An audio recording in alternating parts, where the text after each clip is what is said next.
Hi everybody, hope you're doing well. It's Robschild here. It's Wednesday, July 30th, 2025. Our episode today begins with no recession. We did it. GDP at 2.3%, even when you average it with the negative 0.5% from last quarter. And even if we have this number be revised even a few points, it's pretty clear the GDP is not showing a recession, although I believe that a recession or a depression is still coming. Read my website for details. We are not in any situation like that currently. Not right now, not yet. But our next headline, second part of today's headline, copper drops 20%, at least intraday. Biggest single day move in 36 years. We haven't seen a single day move in copper this large since 1989. The 50% tariff that was announced today was rumored on July 8th when copper actually went up by 10%. And today when the news dropped, well, I've never seen something buy the rumor and sell the news as hard as copper has done so. Dr. Copper with a PhD in economics is expecting a lower demand of copper because of the increased prices from this 50% tariff. I want to add to the conversation here that I find it interesting, at the very least, that this news was released basically during the FOMC conference today. And this is one of those periods where we don't get an FOMC meeting for 2 months, not just 1 month. With Dr. Copper expecting a huge economic slowdown happening right at the beginning of this sort of blackout period from the FOMC, I'm very surprised to see the CME Group FedWatch tool probabilities be only at a 45% chance now of cutting in September. I think markets are largely ignoring what Dr. Copper is saying today, and I don't think Dr. Copper is one that we should be ignoring, but that's just me in my crystal ball. On to our next headline for today. I just wanted to go over some takeaways. I was able to watch the full press conference with Jerome Powell today, and I got some main points out of the meeting. First being that policy is seen as being restrictive right now and not inappropriately. In other words, inflation is still high, so the tariffs may increase prices a little bit more. We're not sure what's going to happen, but we're staying restrictive, and we're looking for when to lower rates to a neutral rate. So that's the stance that they are very, very clearly in, at least publicly stating. It was also mentioned that the unemployment rate has been flat for an entire year. However, I also noticed he was talking about the fact that people are spending less. He said that in a semi-positive way because that can help with inflation, but he also said demand and supply of workers is dropping together. Also sort of in a positive tone, and my response to that is this a good thing?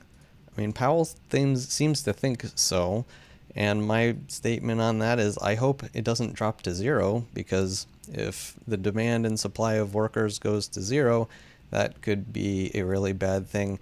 And then, a main point he's bringing up here is really watch the unemployment rate. And it's true, that is probably the most important thing. How many people need work?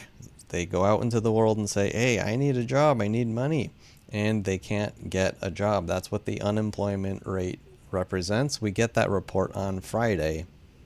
And another one next month before the September meeting. Combine the fact that we have that report on Friday along with the end of the tariff pause suggests that Friday really could be a heck of a day. We also have tomorrow PCE inflation coming out, which can tell us where inflation is. It's the Fed favorite way of saying it, especially year over year, as he even said explicitly in today's meeting. And then we also get the jobless claims. This weekly report for me is the biggest thing of every week, especially where we are right now. We're going to move on to the community topics. What moves did you make today and why? Did you buy anything? Did you sell anything? Why? Robschild does nothing. Robschild sits on his hands. As always, thank you for watching, subscribing. The subscription button's right here. If you haven't subscribed already, I highly recommend the Robschild show. I'm sure you won't regret it. I appreciate all your comments and support for the Robschild channel. No changes to the daily reminders macro views. See my website to read through them, and no changes to the crystal ball readings nor the Robschild portfolio. On to the charts. I'm going to bring up copper once more just remind everybody this is not a penny stock. You know, if you open this chart and didn't have the name on it and saw it drop by currently 18.5%, you'd be thinking, oh, what is this penny stock I'm looking at? This is the price of copper. Unreal. Again, a move we haven't seen in 36 years. Next, I want to bring up SPX, the S&P 500, closing and confirming below the wick of yesterday's breaking candle to the downside of this little wedge thing here, suggesting, yes, indeed, Mr. Market looks like he is going to continue to the downside. We'll see how that continues to play out. I mentioned yesterday I think the top is in, and I'm going to restate that today. I think the top is in. I think it came in yesterday. Next, I want to bring up the VIX actually going down by 3%, but the VVIX, the volatility of volatility, I was about to say it went higher. It actually cooled off just a tiny bit. A few minutes ago it was higher, so any way you look at it, we're not in panic mode, volatility of volatility, nor volatility itself, despite copper dropping by almost 20% today. I fully expect both of these volatility indices to spike by Friday, especially with the tariff wave that's going to, or, you know, I guess we can call it a tariff tsunami at this point, coming on Friday.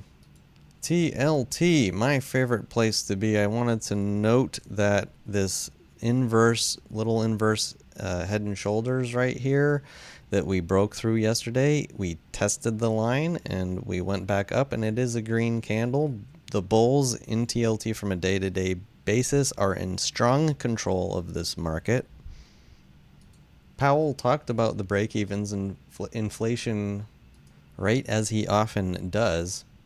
He seemed slightly worried about inflation picking up because of the tariff situation. And I find it interesting that TIP divided by IEF, which represents break-evens if you want to see it live, actually cooled off a bit today. Recessions and depressions coincide with lower and lower inflation expectations. As we head into more weakness, I expect this to go down. I expect the break-evens to go down, but we'll see. Another big mover today was DXY, the dollar index. I have been talking about on the show this inverse head and shoulders on the dollar index, breaking higher, confirming higher, and today moving up more steeply, going up an entire percent to 99.96. The way I see it, there was sort of a rush to dollars today. Copper dropping by 18%, stocks dropping a bit, bonds dropping a bit. Even gold actually dropping today by 1.5% as well. Pretty good sized red candle on the day. Still looking like it is well on its way down to the 3170 level. I wasn't not able to short it myself. I was hoping to retest this little line before doing it the proper way. Traders I listened to are expecting a lot of buying at this level, at the 3170 level. And that's all from me and my crystal ball. I hope you enjoyed. Thank you for watching, and see you next time. Robschild.